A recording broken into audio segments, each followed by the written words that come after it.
Vale a pena ser um gigante do ponto de vista da física? Já vou adiantar que a resposta é não.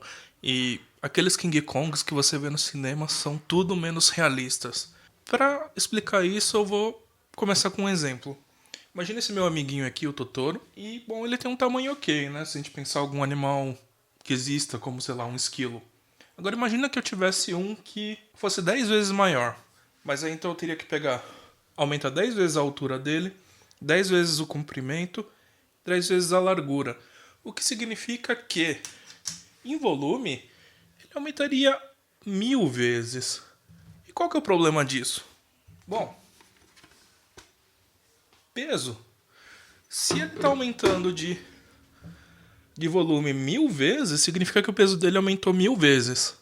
E imagina que ele não fosse uma bola de fofura, que nem ele é, mas que ele tenha ossos. Os ossos dele também vão aumentar 1000 vezes, mas a seção transversal do osso, ou seja, quanto ele aumenta em um corte, vai aumentar apenas 100 vezes, porque ele vai aumentar pela largura e pelo comprimento, mas não pela altura, né?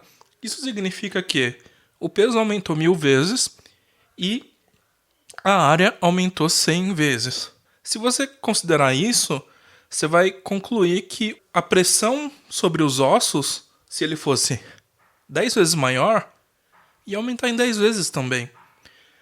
Vai chegar um ponto que os ossos não vão conseguir sustentar um animal tão grande. Isso chama a lei do quadrado cubo, foi proposta pelo Galileu e meio que tenta explicar por que não existem diferenças tão grandes entre animais da mesma espécie. Uma outra coisa interessante que a gente pode perceber é que se ele fosse menor, imagina ele diminuísse 10 vezes, ia ter 10 vezes menos pressão sobre os ossos, o que significa que ele poderia carregar muitas vezes o próprio peso, por exemplo, como uma formiga ou algo desse tipo. E aí você percebe que animais pequenos, eles são muito fortes em proporção, mas se você vai aumentando eles, se você tivesse uma formiga de tamanho, sei lá, do tamanho de um humano, talvez ela não aguentasse o próprio peso e implodisse.